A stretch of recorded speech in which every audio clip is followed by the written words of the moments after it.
And there you go. So this is actually my my business logo. I put it on every single plan set that I do. Keep things casual with the city. It's kind of a funny strategy. Not much to it other than make the guys smile. Plan checkers, they have DMV like jobs. So it's nice to see them chuckle. And then, you know, this is like a project they definitely want to review quicker because they're like, what kind of idiot would put a penis on his plans and make that his company symbol, right?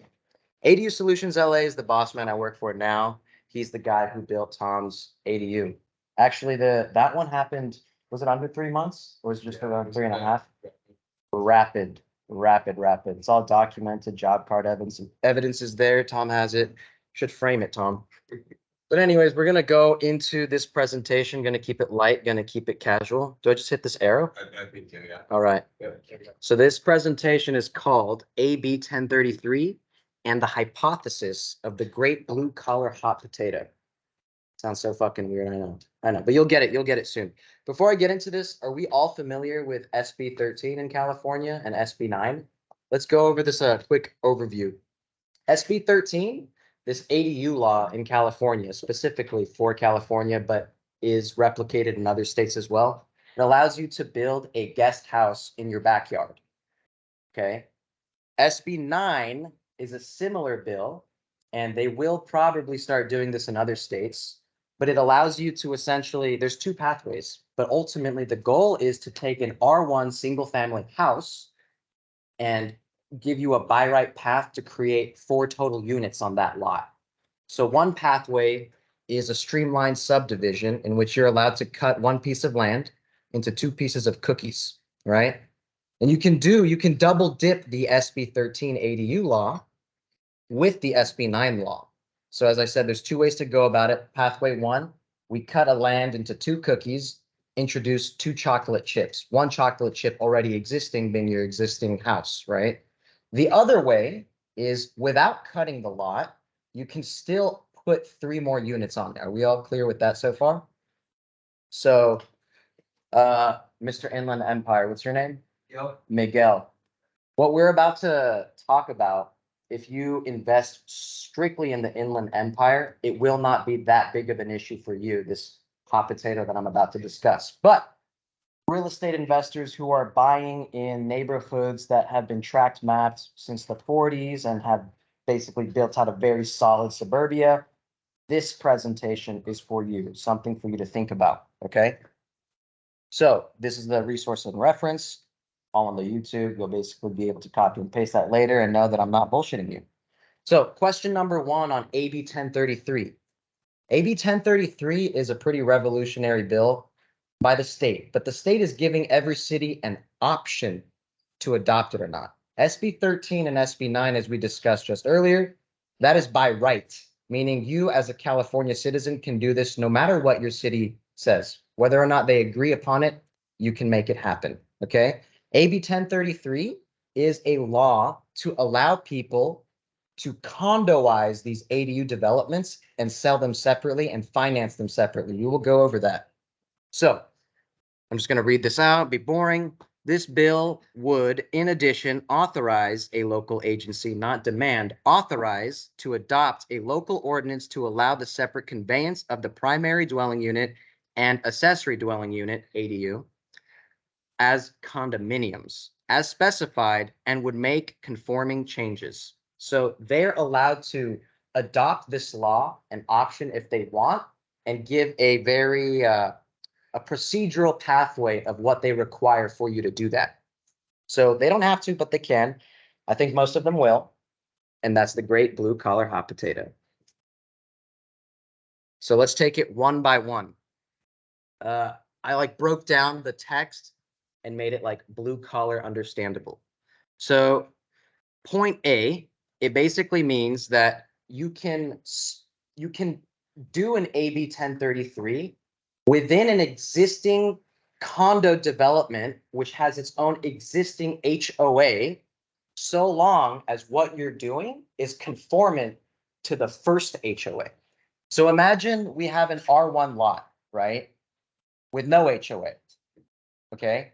When you build an ADU and you want to sell it, Condoizing it means that you're going to create a covenanted agreement between the two units so that they can peacefully coexist, right? Meaning, don't double park the driveway. Don't leave your trash anywhere. Here's where the trash locations are. This is designated. Maybe don't be an asshole after 10:30 p.m., right? Things like that. An agreement between the two units so that they can coexist. I don't know if any of you, are any of you guys familiar with the city Pasadena at all? Yeah, so Pasadena has a lot of these kinds of 3-unit townhome developments. You've got like a 50 by 150 lot, 7,500 square foot lot. There's that like common side driveway that's like 20, 15 feet or so, right? Everyone's got their 2-car garage, then like they build up. Those kinds of developments operate under an HOA agreement amongst themselves over how to deal with trash, when trash gets picked up, yada, yada, yada, that kind of thing. So in this first clause, right, the reason why they had to bring this up is because when SB 13 first came out in 2020, people who lived in PDs, planned developments with HOAs and condos, right, they got overridden. So someone could actually convert their garage into a little unit, forego parking entirely, and the HOA just had to like swallow it, basically. They had no choice, okay? And this is saying that though you can do that and build an ADU, you may not be able to separately sell them because you would be condoizing an existing condo. It'd be like condoception. I'm not suggesting you do that, right? But that sounds crazy. But that's what this is saying. If your existing HOA is cool with it, we're cool with it. But if they're not cool with it, you can't use this bill to override. But you can still use SB 13 to get it done. You just won't be able to sell them separately. Are we all clear on that so far? Point B. So it basically means there's no Wild West way to get into this type of separation. You will conform to the norms and standards as set by the Subdivision Map Act, which is the normal way to subdivide units, right? And anything else the city requires. And we'll put the little sprinkles on top. Want you to do some extra, you got to do it. Does that make sense so far? So they set the rules, some of which already exist, and we play by them. So this is going to start happening next year.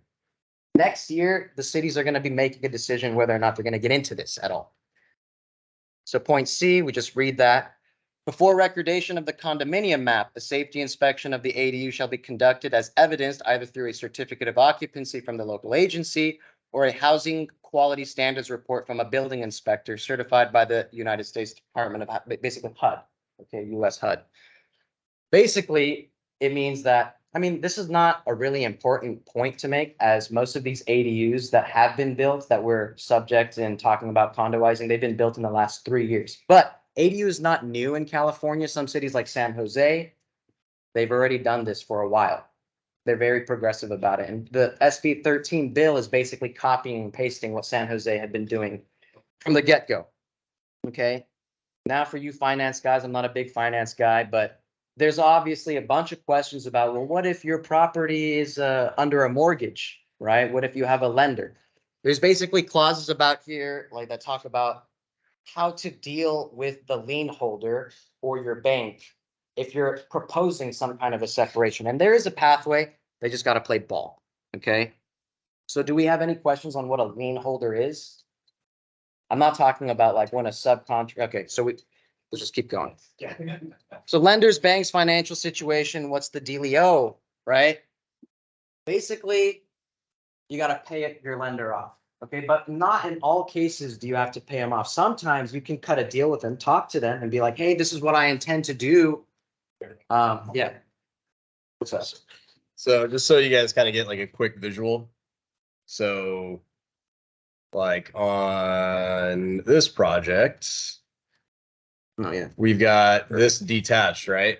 So when you can detach these things like this, this is where you kind of easily say, okay, unit 1, unit 2. And you could say, this is mine, this is yours, and then we share other certain areas. So that's where this kind of this split, this condoization comes in. And then this is just obviously a duplex, but this can happen with multiple units. Correct. So just to kind of put a quick visual on that real quick. So do you create two separate parcels then? In this? You do not. Oh. You will have, okay, well, if you go the SB9, you do legitimately have two separate cookies, right? But this is different because when you condoize something, you do have two APNs, but the lines of your land is my land is my land, right? Those lines are blurred. So there's kind of like a little commie, like, how do we share this, basically? And that's the agreement, ultimately. Just like any other condo out there. Pasadena is a great example. So, bunch of financial jargon. I'd like to skip it. Can I skip it? Can you guys just go read this by yourself, or should I just briefly go over it? Vote? Briefly go over it. All right, so paying off your lender. You may pay off your mortgage and any liens through a refinance or a new loan. I wouldn't do that at these interest rates. Maybe later. Be aware that refinancing or using a new loan may result in changes to your interest rate or tax basis. Yes. Also be aware that any subsequent modification to your condominium map must also be consented to by your lender, which consent may be denied. So the banks don't have to roll with you. But I think if you have a good job, they're going to be like, yeah, you're creating more value. Let's do this. Especially if they can predate upon you and make you get into a higher interest rate loan, right? It's a win-win. It's a deal with the devil, but if you're about to sell, it'll work out, right? So securing your lender's consent to the details of any construction loan or ground lease. This may include a copy of the improvement contract entered in good faith with a licensed contractor, evidence that the record owner or ground leasee has the funds to complete the work, and a signed statement made by the record owner or ground lessor that the information in the consent above is true and correct. So if your house isn't paid off, you do have to go through more hoops. They're like, who's the GC you're going to use? What's the job you're going to do? What's the covenant look like? All those things you might have to be able to provide for the bank for them to agree and work something out with you. If you're all cash, you can just go straight into the city, assuming they opt, right? Clear on that? So if an ADU is established, I have as a question on that. condominium, the local government shall require the homeowner to notify providers of utilities, including water, sewer, gas, and electricity, of the condominium creation and separate conveyance. So before this bill came out, there's this Chinese guy, whoop, whoop, Philip Ting, fighting for our desires. Everybody knew, any contractor, okay, knows that if you build a regular condo, what are the physical manifestations that you have to have, like undeniably have to have? Well, I'll tell you what, separate bills. Okay, like this is no like communist country. We don't come together and be like, you use this much electricity, I use this little, but you know what, let's pay half and half. That's not how it goes down, right? So separate electric meters, separate gas meters, separate water meters. The one weird unknown, okay, is sewer. And this is we'll get into that later when we get more into the blue collar hot potato. We'll talk about sewer. Oh, that was just the HOA, right? I mean, Or an easement. yeah, You know what I'm saying? yeah. But if the city wants you to class A so that they can pocket that money, it might make you do that. And we'll talk about that.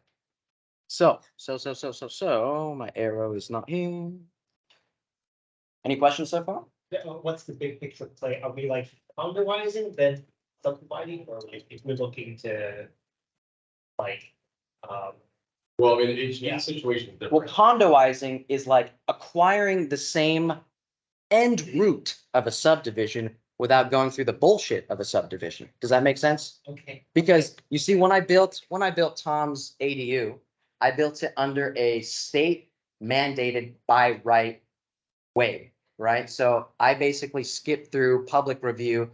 My neighbors didn't get any, the neighbors don't get a say. I get to do it, period, right? When you do a subdivision the legit way, like how you would do it in Pasadena, you go through like all the reviews, you send letters to everyone within a 300-foot radius and you say, can I do this? And then we're going to meet at City Hall. I'm going to tell the city my project. And then some Karen's going to come up and say, then you're fucking toast, right? So this is basically, let's get the building in and then let's paper wash the set of rules and get to where we want to go anyways. Caveats are the physical manifestation minimums, which are the separation of electricity, water, gas. Does that make sense so far, guys? so the new laws are kind of like making it easier for you to condoize, like using that route instead Correct. of having to go through the. Correct. And politically, it's absolutely fucking genius because what they've done is they slowly spoon fed the people like, hey, I'm going to shock you real quick with this little ADU thing. And they were like, oh shit. And the city's like, oh, I have no choice. Right. And that was a small shock. And then a bigger shock, SB9, bow. Now you can not just build one, you can build three. And SB9, if you guys don't know, it was made for homeowners, okay? The caveat to SB9, I'll do a quick little crash course on non-owner occupancy, okay? So SB 13, the normal ADU law, there's a golden period of 5 years in which if your ADU is permitted from January 1st, 2020 to hold permit January 1st, 2020 to January 1st, 2025, you're grandfathered something called non-owner occupancy, meaning that you do not have to live on that property in order to rent them out to individuals and tenants. You can hold it as an investment property. This grandfather is understood to all local cities because no local city wants to stick their neck out and get sued, right? Especially by the state of California themselves, which has a bigger war chest than any peasy local city. So after this golden period, you are subject to something called owner occupancy. And what that means is by the time your ADU is finished, before you receive your certificate of occupancy, they have the property owner sign a covenant agreeing that the owner of this property must live in one of those units. Does that make sense? You can't hold it as a completely investor property. Does that make sense? So that, for the junior ADUs, which is a garage conversion, covenants apply, right? And Covenants that's- always apply for junior ADUs. Yeah. We won't talk about junior ADUs because we're investors and we're not really going to get into that. As investors in this group, we're not going to get into that. That's more for the homeowner, okay? Usually the unemployed homeowner with equity and continues to want to stay unemployed. Yeah, you. You mentioned the permit. Actually, is there a time frame to finish the construction and get this particular? That is a fucking awesome question. So the way that they're playing it is this. If you pull the permit before January 1st, 2025, you're good. Meaning by the time you finish construction, they're not going to give you that covenant. Okay. So right now, as an architect, as a designer, I'm getting a lot of people who were procrastinating on this development. And now they're saying, get me into design. I don't have the money to build, but get me approved. And then I'm going to lag as long as it takes. I'm going to go up to December 2024, pull the permits. Okay. And then I'll figure out getting the money later. Here's the thing though, your permit will expire in a year and you're only allowed to renew it one time usually for another year. Okay. If you finish the construction after that, you're fucking good on in terms of owner occupancy. You're still going to be respected to get that grandfather. Does that make sense, guys? Any questions on that? Great question. So it sounds like 2 years, or depending on what the extension the city allows. Correct. Correct. Yeah, most are a year, right? Most are 1 year. Most are 1 year. So like hypothetically, if you wanted to lag it as far as possible, you'd pull permit December 29, 2024, right? And then you wouldn't build the whole entire year, or you would just do a foundation trench and then pour your slab and then call it a day so far, right? And then December 29, 2025 rolls around, you're expired. You can't do no work, right? Then I think you have a leniency period of like a month or so to renew that, or else they like tear your whole project is done, right? So you got to come forth, pay a renewal fee, then you really got to get going, right? And you can't use a bad contractor too. At that point, you've lost all your leniency on time. So you choose a bad contractor, you're toast. You could be halfway through. They might let you finish, but then they'll make you get into the covenant. You understand? Okay. Any other questions before I move on? Wunderbar. All right. 2 cookie better than 1 cookie. So if you have a pre-existing loan, you're going to have to talk to your bank and see if they're kosher with that or what you're trying to do. assuming the city is down and they opt in, if you do XYZ, the lender wants to see that you got the funds to do said XYZ, right? They may even ask to see if you have a contract with a licensed contractor to let you proceed. They may even ask that you refi under 2 new loans, assuming you're not selling it off immediately, okay? Most likely at a higher interest rate to let you proceed. Though I imagine the order of operations of how that takes place has yet to be hashed out. So I'm no expert. I'm not a time wizard or whatever. We'll see. And so I'm going to speak again on February after I've seen how this tango unfolds. But for now, I just want you guys to be aware of what's happening. So, but I think self-interest shows that there will be some sort of path that you can take to acquire their permission to do so.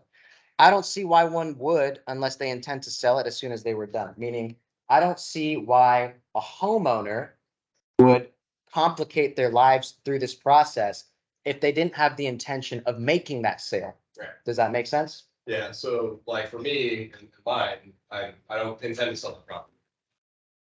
It doesn't make sense for me to do it. If I did want to peel one off and sell it for a profit, I could. But he's a debt savage. But yeah, I mean, I've got obviously one unit that's brand new construction. It's going to serve me well for decades. The main house is 1962 or something like that. So eventually I'm going to do some new underground piping, rewire the house. Everything else has been updated since then. But yeah, I learned my lesson of selling things, hold on to them as long as you can. But if you did want to do the subdivision and peel things off separately, there's a higher exit because now 2 families are buying a piece of property rather than 1.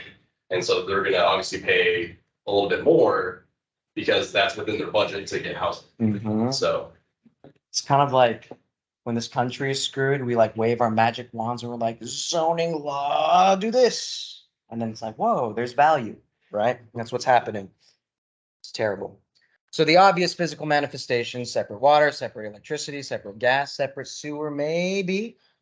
You could maybe use the existing 4-inch lateral connected together in an easement, or they might make you pay the extra dough to go into a separate sewer lateral into the street. Anyone confused about that aspect? Nope. Wonderful.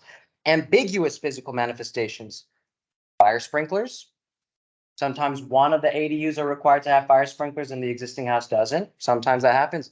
Parking, right? Maybe those are cherry on top things that the city will ask of you to officialize this. So let's just say we saw Tom's site plan of his house earlier, right?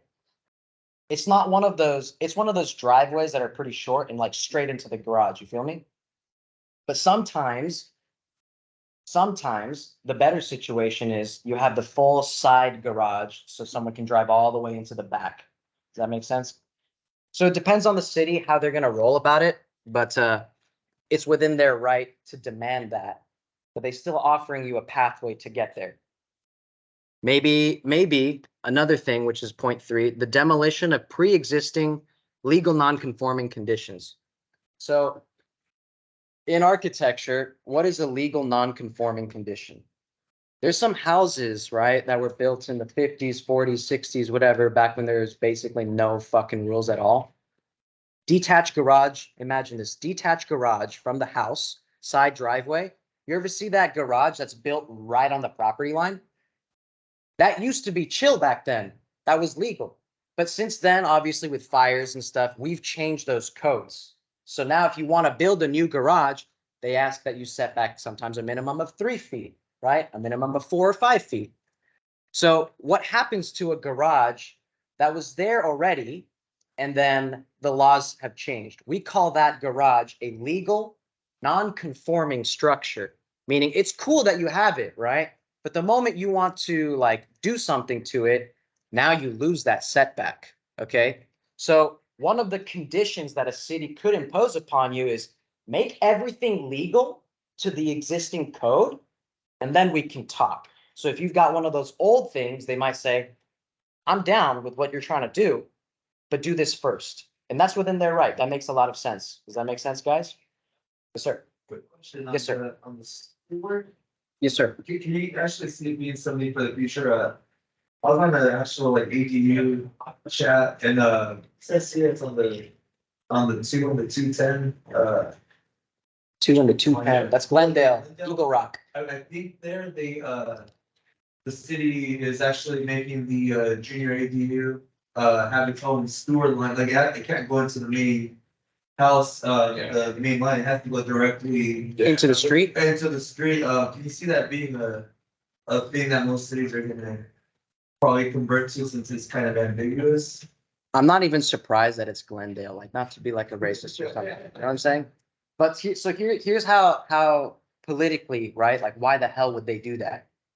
So when you put a sewer line, when you go beyond your property line and construction needs to be done on the sidewalk, the public grassway, the curb, the street.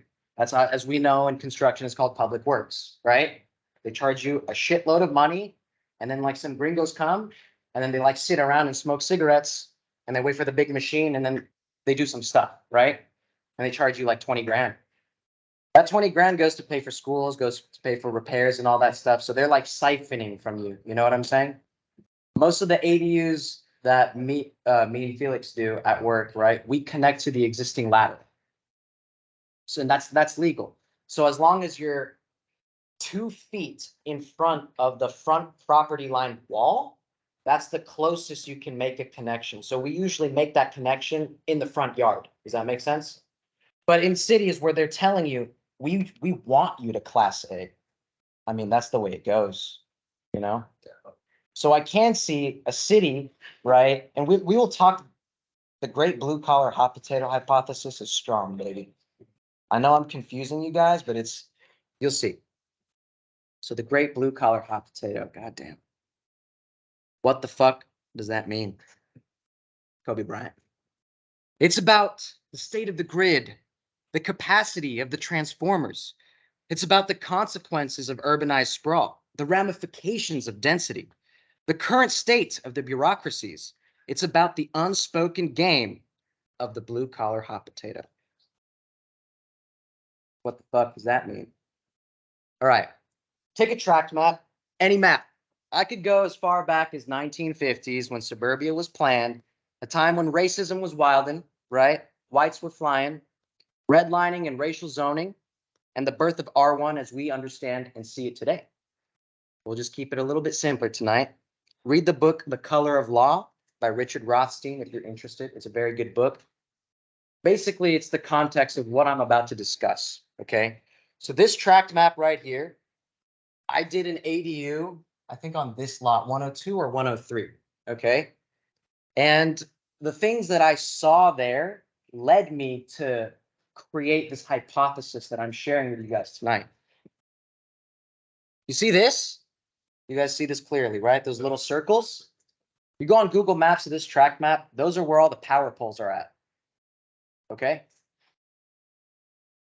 That's what the lines look like, the power lines and the mid spans go to every single lot. Can you guys understand? Every single square represents an existing house. Now, back in the 50s, when we started cutting up all these tracts, our great white ancestors, they basically planned for R1 neighborhoods to stay R1. Now, there's a lot more to it, like covenants saying you can't sell to a black person, blah, blah, blah, whatever. It was pretty bad, okay? But nonetheless, R1 zoning was a way to keep unwanted minorities away from white neighborhoods, okay? And they were planned that way. And when they built these tracts, when they cut them up, they even planned for their electricity use per house. But these gringos weren't stupid. They knew that at the time, a 100 amp panel was standard. But they also knew that in the 50s, technology was growing, right? And they're saying, well, we're not just gonna plan for the minimum. We know at some point technology will consume more electricity, and every household will have a washer, a dryer, a high electric consuming appliance, and that will be standard. So they did plan for at least up to 200 amp use per household. And that's how the transformers are planned today. Has anyone built with an ADU, own an ADU in here? Well, okay. It's okay, it's okay. This is what it looks like when you build an ADU, okay? Every little square represents another unit. Now, currently, you can't have a house under 100 amps, okay? I'm gonna throw a lot of electrical jargon and shit. It's not gonna make enough sense, right? But what I'm trying to say is we're at our limit. Every single little circle right here is supposed to only feed 6 homes. Okay? When you introduce an ADU, you need to provide the same electrical capacity as a regular home. Okay? So when we get into this is just SB 13. This is what SB 9 looks like. And this is not even the worst case scenario. I'm talking about every single lot could have 4 units by rights. There's not a fucking thing anybody can do about it. Right? But now we're playing hot potato with the transformer. I've got a horror story I'm about to show you. So there's this woman, right? There's this group called How to ADU on Facebook. It's a pretty cool group if you're trying to learn about how to build ADUs, other homeowner experiences. A lot of professionals just use it as like predating grounds to like market themselves and stuff. But I use it to see like what are other people going through. Now, this woman, she's complaining. She's saying, I basically applied for an ADU, right? And at the time, I didn't know any better. She's a rookie, okay? And she had tried to ask PG&E before she did her development, hey, what's up with my transformer? Am I going to be like chill? Because sometimes our neighborhood gets blackouts or whatever, right? PG&E tells her, we're so busy, ma'am. Until you got a building permit, fuck off. Do you know what that means? That means go get an architect, get approved plans, pay the school, pay the Parks and Rec, pay the police department, pay everybody you have to pay so that you can get your permit issued and pull your permit. In California, even if Craig Chow's nice to you and does your plans, it's still going to be like 30, 35K in the hole. You understand? So unless you put 30 to 35K in the hole, your utility company might not even tell you or do an assessment. My boss believes a little different. He says that homeowner is probably Karen asking the wrong questions. And you know, when people like go to the DMV and like they don't really speak English and like the person gets kind of annoyed or something, and they basically give you the F off answer. That's kind of like how it works with SoCal Edison, PG&E. If you don't speak contractor lingo, they just want to hang up, really, right? Felix believes that you can pay for a work order, right? Schedule a work order with PG&E, but pay them $500, $600, $700 to go and do an investigation on your transformer before you start your project. I haven't really done that, so I'm not gonna say for sure, but that sounds pretty legit. To monitor use. No, to see the which transformer you will draw energy from, and then do an assessment over, are you gonna push it over the top? Yeah. So that's a work order. Right. You know, you still have to schedule Yeah, it, they're gonna throw a meter on it. They're gonna meter it for a week, a month. but it wouldn't be a meter spot. You have no No, plans, yeah. right? So this is like a very advanced level of utility investigation the typical homeowner doesn't know. But if he hears, I need a building permit before I can find out, then that's what they're gonna do, right? So I wrote this little rant. So imagine that shit show, right? Imagine still getting blackouts in a heat wave as some of us experienced in the last 3 years. Imagine the city saying, the state of the utilities is the responsibility of PG&E, SoCal Edison, or LADWP. So if you called your city, they're going to say, those poles aren't my problem. I don't have jurisdiction over those poles. You got to go contact the utility company that owns those easements, right? So here's the horror story. So in this case, this woman finished her ADU, right? And then the utility company's not giving her a release to connect her power to the grid. And without that, you can't get a certificate of occupancy. Does that make sense, guys? So then she goes, well, shit, don't worry, I'll pay for the transformer upgrade. How much? They go, 40K. So, okay, fine, let's do it. What am I going to do? Just leave this ADU empty for a year? Let's do it. And here's the fucking horror story. Okay, we'll take your 40K today, but we're so booked, we're a year out. What are you gonna do? What are you gonna do? Right? And this is the hot potato game we're playing. The last person to the development fucking eats the bill. Is that fair? It's not fair. But that's the way it's gonna go so far because the cities don't have jurisdiction over these polls. And the utility companies, they are swamped. Right? There's no plan. I'm telling you right now, there's no plan. This is a reality. And nobody is talking about it. I actually went to this is not part of the presentation. On November 6th, I went to the city of Laverne and I demanded to the mayor, I like yelled at him. My wife was there. I yelled at him pretty much on a panel of all these other guys. And I'm like, in 2 months, you're going to be talking about AB 1033. You're going to have a choice to opt in or opt out. And I'm telling you, opt in. Because I know you guys don't have a plan for the grid. I know you don't have a plan. I know you don't even want to talk about it. But I'm making a formal resolution. So I expect on November 20 that we're going to talk about this together. So when is that? November 20? Is that this week? Monday. That's Monday next week? Yeah. So I'll be there Monday next week to see what that guy has to say. Okay? But basically in a nutshell, I gave him a reason. And this is the great blue collar hot potato. I said, right now, and I say this at no benefit to myself, the private market looks at a pro forma of development, and the more the merrier. That's how it works, right? The more units you build, the more you can rent. That's the way you go, right? The more the merrier. So why would I not do that? And why would I just build one ADU? And that's where the incentive is. If you can lead and incentivize the private market to build just one unit, then you can engineer a soft landing, as Jerome Powell said. Does that make sense, guys? So in a nutshell, this is the blue collar hot potato. There's no plan, but there is a potential soft landing. So I just basically said this. I forgot it was a slide, so I'm just going to read it off again. I believe AB 1033 is a clever way to nip the issue right in the bud because it incentivizes developers to go the route of just building one unit as opposed to doing a by right SB9 and by right ADU duplex, which is a total of 4 on the lot. If the city can financially incentivize us to not exercise our state given by right, the odds that the issue of an overloaded transformer occurs in the short term is less. Okay? Without a plan, we'll still eat shit. But a smart city won't be the first one to eat shit.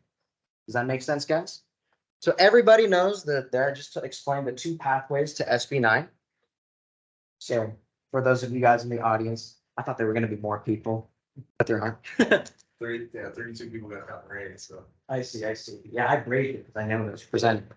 So let me talk about this concept of owner occupancy with the SB9. So the only shitty factor about doing an SB9 as a developer is that you are going to be for sure forced to owner occupy temporarily for 3 years. You understand? But like, if you're going to be a little bit racist again, if you're like Vietnamese or like Latino, you got a lot of family members, you'll just put one of those guys in there and then they'll like overwatch your little kingdom and then you'll go do it again, probably in another family member's name, right? So this little temporary 3-year owner occupancy is not going to stop anybody. You understand? And so this is the FUD rocket. Does that make sense? Like we got a Moody downgrade as we all witnessed, and then the stock market just went up. It's like, oh, this country is fucked. Stocks go up, right? So in this case, I think the same concept, which is once people catch on, like, holy crap, we're playing hot potato with a transformer. Nobody wants to pay for that. Nobody wants to be the one who goes through that first and waits a year so that they can upgrade the transformer so everyone else can still eat off of it, right? And this is why next year is going to be a huge boom, in my opinion, at least in the areas that I work at. And I work at anywhere west of Rancho Cucamonga to north of Irvine to east of Eagle Rock in Glendale. That triangle, that's where I do all my work. And those are the most established suburban cities. And so in those places where let's take a more rundown city as an example. Covina. No, Covina's getting nice. El Monte is a good one, right? Where those transformers are all old, the city's poor, they haven't like fixed things up. That's where the hot potato is going to be hot. Does that make sense, guys? So this is the FUD rocket. End of presentation. Anyone got questions? Yes, sir. How does this apply to coastal property that's in flood zone? I have no idea. That's like a coastal properties and flood zones, like in terms of transformer capacity. No, I mean, just in terms of the. 1030. Are you talking about Malibu? No, I'm talking about Long Beach area. Long Beach area Flood zones, in the flood zones. like Belmont Story. Okay. To that extent, I'll say this. Long Beach is very progressive. Okay. Meaning like they're not NIMBYs, they're YIMBYs. They encourage development. Okay. But when it comes to AB 1033, they're in their right to control it however they please. So they can say, we allow AB 1033, except for where it's going to be a pain in the ass. Does that make sense? They're within their right. So we won't know till January. And here's the thing. Here's another caveat, which I gave you guys a little reference link in the very beginning. When you copy and paste this later and you really read the bill, there's a little clause that they talk about for those like little sneaky shit cities that are like, I'm not gonna say yes or no. Smart, right? No, you're not. Because here's how it's gonna go down. This clause says, if you haven't said yes or no, okay, if somebody turns in an application trying to do it, you have 60 days to say yes or no. You know what I'm saying? So that's why I'm saying I want to speak in February. So they could just do it on a case by case basis if they don't like. No, make it a no. thing. Well, I think the way that it's worded is if you shoot this guy down on January 1st, he's like so excited. He's like right now, like in Long Beach, like I know this is gonna happen. I'm gonna submit it January 1st. They have 60 days. They can wait till the end of February to say yes or no. If they shoot that guy down, they are basically committing to no. If they say yes on caveats, they can create an ordinance controlling how they say yes to where they say yes. But if they say no, straight up no, they have to at least say no because you're in the zone where I'm not chill with it, but I'm still yes everywhere else. But they get 60 days to screw around. So maybe a better time would be like March, more time to collect data. But I'm pretty excited. I don't really care about cities where I don't do that much work, so I will find out in my cities where I care, right, what's going down, and I'll share that in February. Is that interesting? Yeah. Or am I tin hatting right now, or is this like a reasonable hypothesis? Yeah, you got a question? Oh. Do you see opportunities of like shifting multifamily or like hotels to condomizing so that you? I don't. And the reason why is because this AB 1033 bill, I really do believe Philip Ting is trying to empower homeowners and give cities a chance to not get like densify screwed.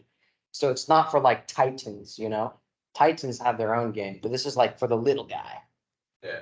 Right. They did pass one thing that now churches can build affordable housing. Oh god, that one's fucked up. Yeah, so that one's. That one's Churches can do. churches are allowed to raise their entire parking lot to build like 30 unit hotel shits. And they're already on. Mhm. Yep. They don't pay no taxes. They just have to create a fund in which all that money goes to untaxed, and it's like, I don't know if the pastor's corrupt or whatever, the fund goes to Vegas. You know what I'm saying? I don't know, but like they got a nice little piggy bank, you know? Yeah, so. Nonprofit. And that passed. That's not like a hypothetical. Yeah. That's starting next year. So That at the state level that passed. Talk to your Mormon churches, your Chinese Buddhist temples, like all of them. Get a deal in.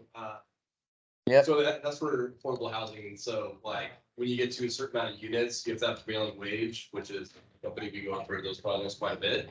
Because then that edges out the smaller builder. Which I mean, it's cool, it's good, but yeah, there may be some lots and some places here like things that I Should we open it up to Zoom and see if they've got any questions? Or no? Screw that. Usually they don't, but here, let's check. Should have came, guys. Should have braved the rain, buddy. Yeah, how you guys doing on Zoom? Oh, we do have some. Oh no, that's a transcript. That's a transcript. I have a question. All right, Troy, Candy, Steve, Steve got George, his and hands Rich. up. Steve guest, hands up. Yes. Steve, go ahead and Yeah. ask your question if you got one. Yes, I was driving through North Tustin You want and me to there's press key? signs up my residence. Oh, Steve, start over, start over. Tom's fucking around with the computer. What's up, Steve? Yes, I was driving around North Tustin and I noticed almost all the homes had signs saying that they oppose any ADUs and also they oppose zoning changes. Do you know what's going on in that area? Steve, I like, gonna be honest, I didn't hear really a word you said. Is there a way, Tom, that you could type out his question? You can type it out. You can put it in the chat box. All right, Steve, brother, please type it out. Yeah, I typed it out too. Oh, he did type it out. He did. Come on, Tom, you're lacking out here, bro. Yeah. So in North Tustin, is there a move by residents to prohibit zoning changes in ADU? There's a move on. Okay. Do you know if they can stop any state mandates? In North They're Tustin. gonna North Tustin, that's like Irvine. It's got some pull, but they can't. Nah, dude, they're screwed, man. They're totally screwed. The state, the HCD, right? Okay, if you go to hcd.ca.gov, they have this little, it used to be different. In my first presentation, I gave you guys the contact Jose Ayala. That guy was like my Johnny Be Good stick. Oh my God, I love using my Johnny Be Good stick. Every time I had an argument at the planning department with the city, I'd be like, all right, I'm going to call Jose Ayala in Sacramento and see what he's got to say, right? And I shared that resource a little bit too much. So like probably like he got tired of that shit. But they put something in the website where you can basically submit your situation and plan set and then ask them. And then it goes into a little portal for them. And then they answer you within 3, 4, or 5 business days. But my instinct, man, is that HCD has been itching to smack a city into compliance. And they did smack the city of Almonte real hard. So nobody wants to get smacked. But if North Tustin wants war, all right, whatever, dude. But I doubt it.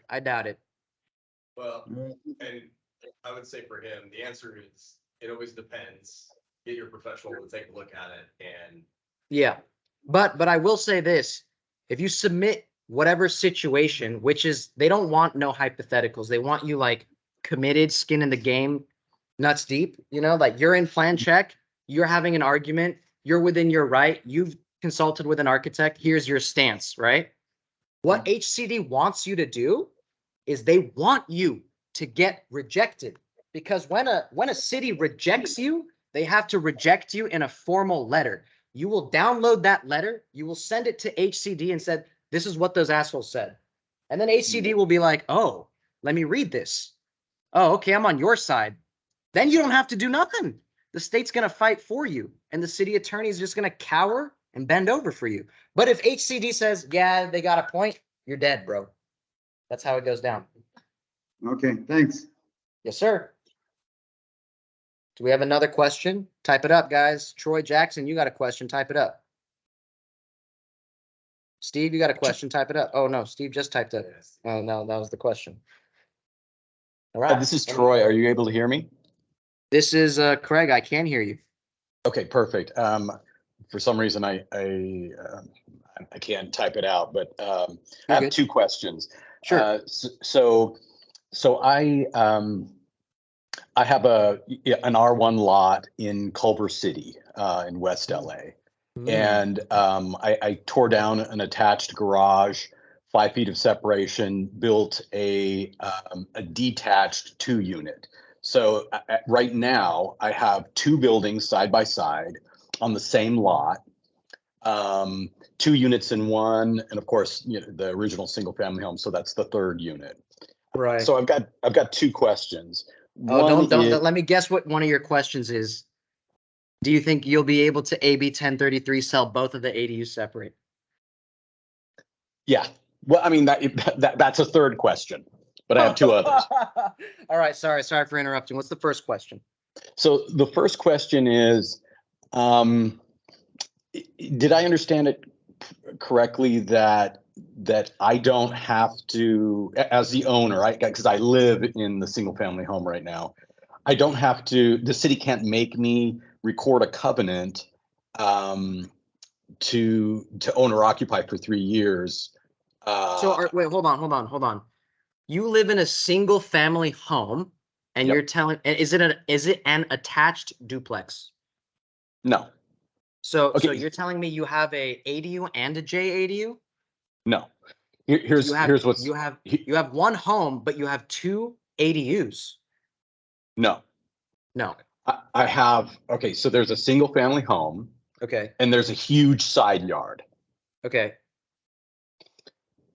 I built a detached 2-unit right next door to the single family home. How did you build a detached 2-unit? Did you go under SB9 ADU? I did it under the 2-unit. It was under SB9. Okay. I It is built a under second unit. SB9. So yeah, so one of them is 5214 and the other is 5224. Right. And then there is an accessory dwelling unit, which is the second unit within the detached structure. Does that make sense? I do. I totally get it. Now, my next question to you before you keep going is, did you do it via the cookie split or did you do it via the by right pathway? By right pathway. Oh, I got bad news for you, Troy. Okay, so I have to live there for 3 years? Yeah. Okay.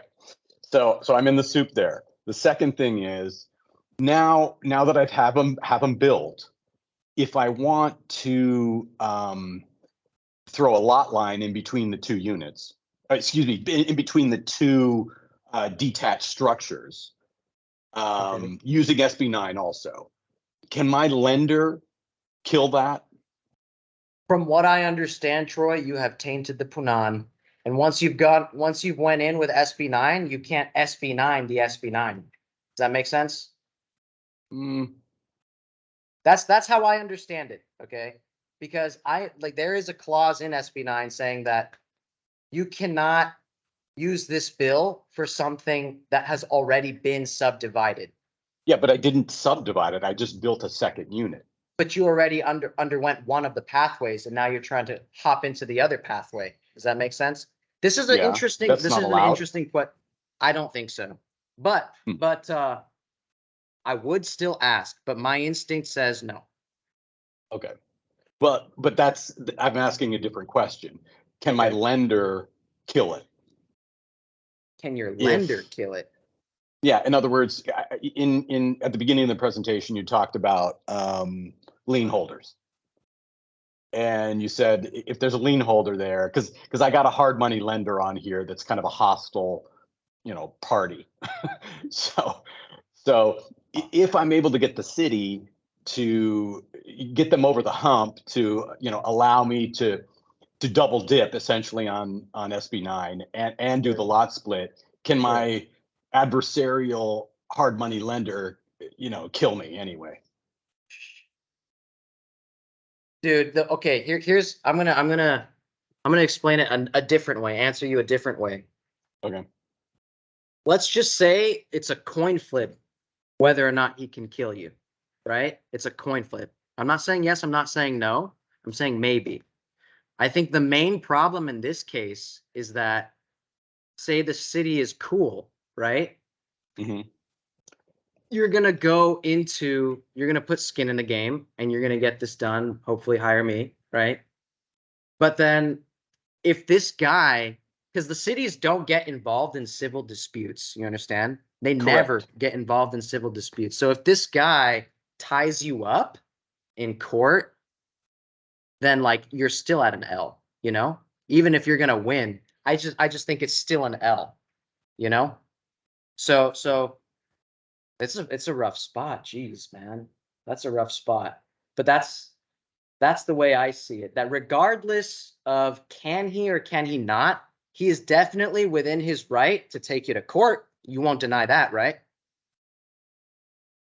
Yeah, I agree with that. Yeah. Even if he's gonna lose, even if he's gonna kamikaze you, right? Or jihadi blast you, he could still tie you up.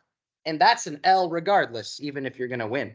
I mean, at that point, if it's like we're talking about just a triplex right now, Troy, like this is like small game. But like what he's doing, he's like pulling out big guns, and it's just like this is not some kind of small claims court crap, you know? So pro forma wise, I still see it as an L. Okay. Yeah. Okay. Cool. Thank you. Yes, sir. Yeah, I had a question. You talked about these agreements that need to be established when you condo owners. Yes, sir. Covenant agreements, condo-wise. Are there templates? Yes, there are. I would basically, so the question for you Zoomies is, are there templates for the condominium, like, HOA agreements amongst these units? The answer is for sure, yes. So these AB 1033, like bill, they're not trying to reinvent the wheel, right? There's like very standard stuff. Obviously, the physical manifestations we talked about, that's for sure in play. That's a fact. Okay. The sprinkles on top, that's within their purview. But in terms of like the language and how this goes down, the bureaucratic procedure, they're very much so just going to copy the Subdivision Map Act, which a lot of cities abide by. Make sense? Wunderbar. Wunderbar. Rich, you got a question? Don't be a spectator, bro. Candy, you got a question? Type it up. Type it up. No?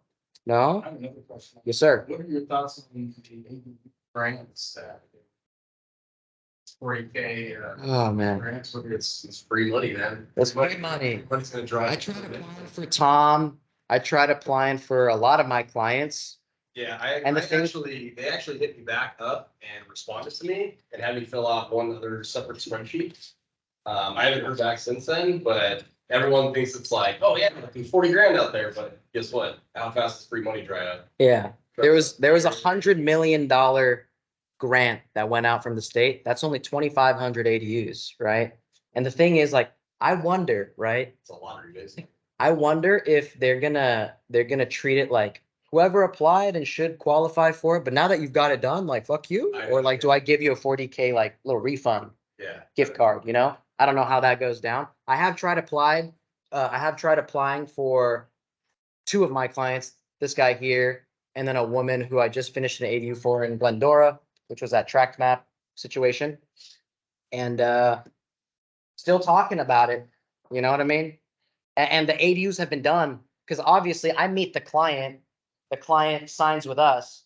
It's not like they're broke, like they need the 40K to finish, or like, why am I talking to you, right? So that's kind of the problem here. But I do see, I've heard of some people, like one contractor who had a client in Upland who did get that grant. The way that it worked for that person was they were accepted with the grant, but the money wasn't released until that ADU was like certificate of occupancy finished. And it ended up being like 34 or 35 or something after some bullshit tax fee or whatever it is. Yeah. Yeah. They put an ad on it to do the, yeah. Yeah. So when you ask me, what do I think it's great marketing. Yeah. They lowered the income. Yeah. I mean, there's a big line for it. There's a huge line for it. And they recently reopened it to like the people by the time I had helped Tom and that other client, they had like closed it almost the very next day. And then when they re-hit them back up, my other client also got a heads up about it, but they were just like, dude, I just finished it, man. Like, are you really, if I keep going with you, are you really going to give me 40K even though I finished the ADU, or are you going to go help another homeowner who hasn't started yet? So touchy subject. I don't really know. At that point, I don't even care, you know? But yeah. Anything else, y'all? Great for networking. So cool. Well, thank you, Craig. Good job, Tom. So as you can tell, Craig, simply a wealth of knowledge when it comes to. Linus, you got a question? Steve? Oh, yeah, can you hear me? Yes, sir. I can hear you. Got a question? Yes, Yes, sir. I have a property, that I purchased that's on 1 acre with a main house. Steve, I'm sorry to be a ball buster. You have bad audio. Maybe your headphone Yeah. sucks, but can you type it out? Sure. Thank you. We'll wait silently, awkwardly, waiting for you to type it out.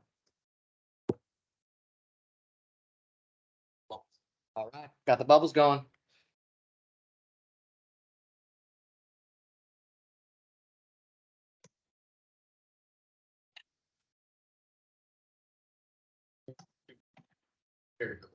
Of the sea is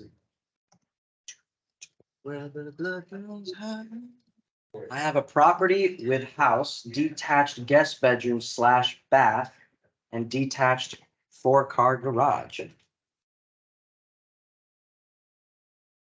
Detached guest bedroom.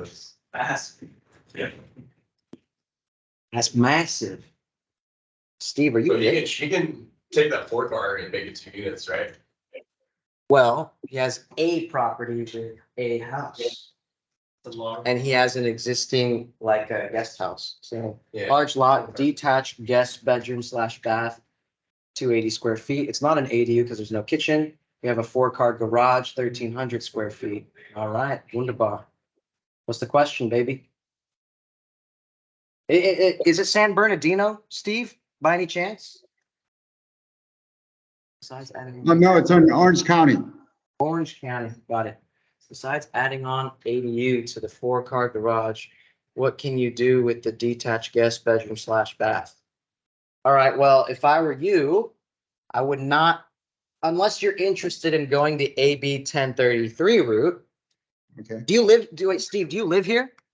No. So you intend to keep it as an investment property? Yes. Do you have a lot of family? No.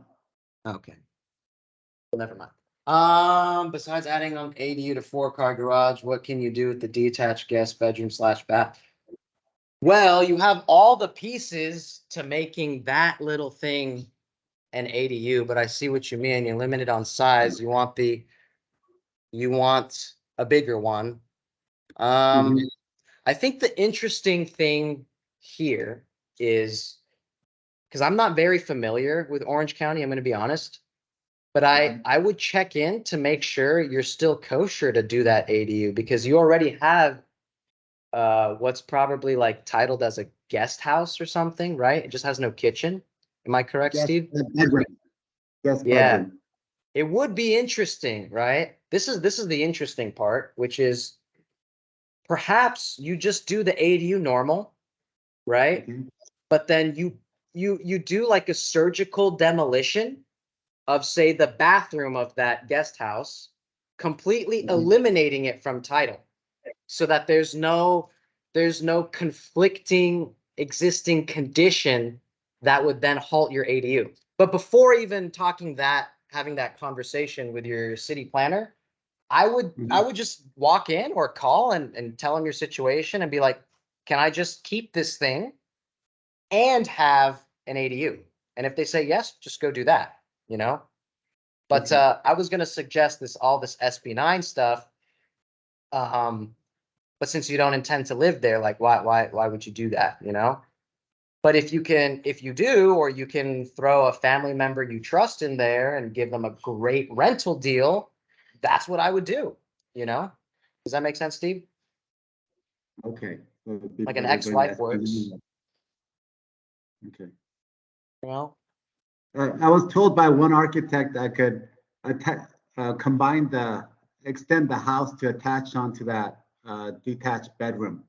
Oh, yes, you can do that, because this is what we And make it a call. JADU, yeah. No, fuck that. Don't do that. If you JADU, you will be owner occupied and you do not intend to live on the investment property as you stated earlier.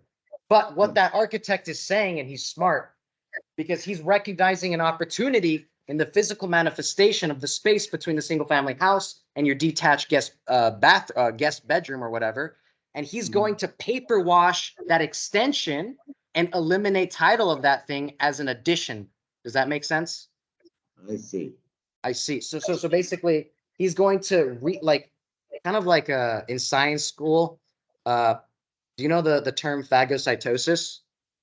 It's Mhm. like when a cell like combines and swallows and eats another cell and it makes like one cell. And that was like the beginning of mitochondria. I'm so sorry for going off on a rant like this, but that's kind of the concept where there's like a little cell over there, a blob. I'm gonna reach out, grab it, and now we're one thing. Now I'm calling this whole thing a single family house. Now there's no conflict of the ADU coming into play after that. Mm. Yes, sir. That's a smart architect.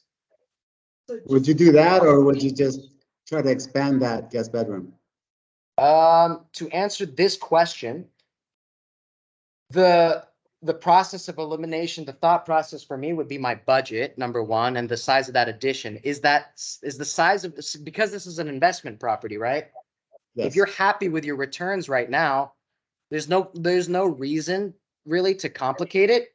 So if the addition can be done very cheaply, yes, I'd go for it and do that.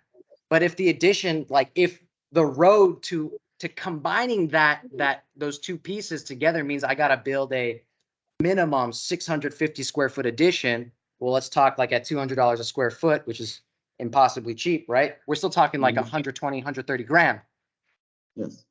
Right? So Yeah. unless you're about to turn 130 grand into higher rent, this is not a conversation to have. You might as well just scrap that guest bathroom, cap the sewer line, cost you around 7 grand, convert your ADU garage, and see it from that performance standpoint. Does that make sense, Steve? Yes. Wunderbar. All right. Thank you. You had a question?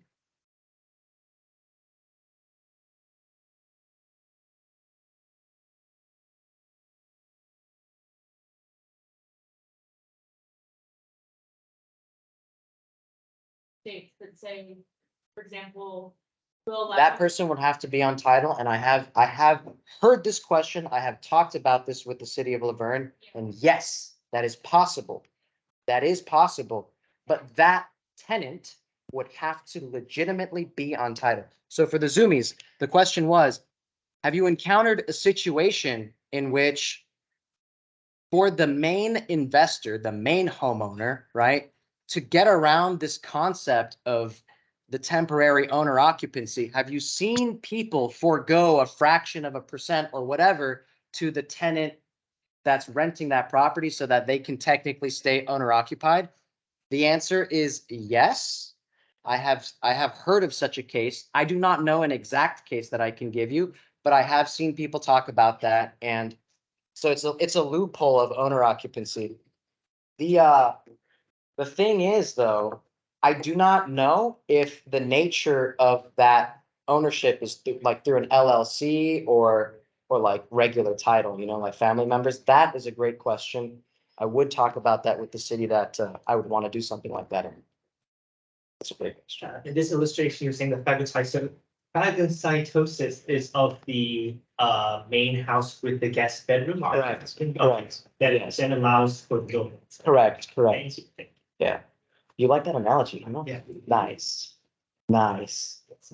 cell biologist, Cell biologist. Cool. All right. So guys, yeah, Craig will be here. So if you got any other questions, he'll be here to chat with you guys. And yeah, again, thanks for coming. We'll wrap it up. Like an AA.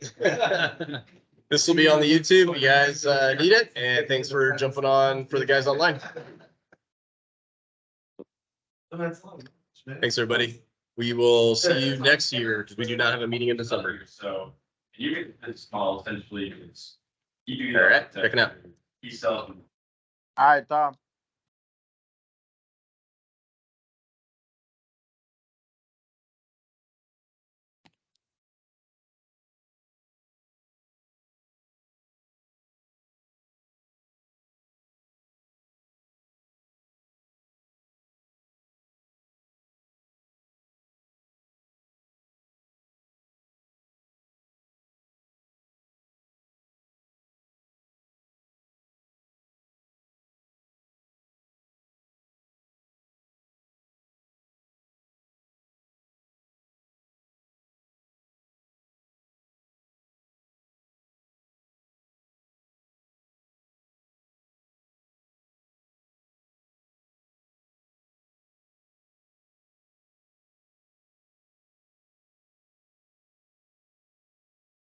Gail says Jocko is ready to broadcast downstairs. Great. Right. Fear problem about tomorrow's show, gotta cover it up by Tuesday. No, so. But I'll let you know.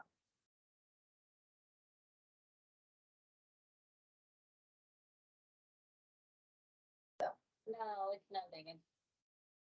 It's just your run of the mill existential crisis. Talk to me. Do you think things could be different? Different how? Programming, more resources for that matter. Less alert, very different. Response. You guys want things to change?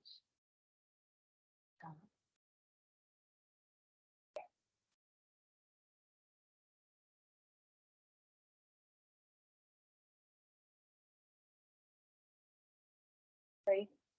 And we are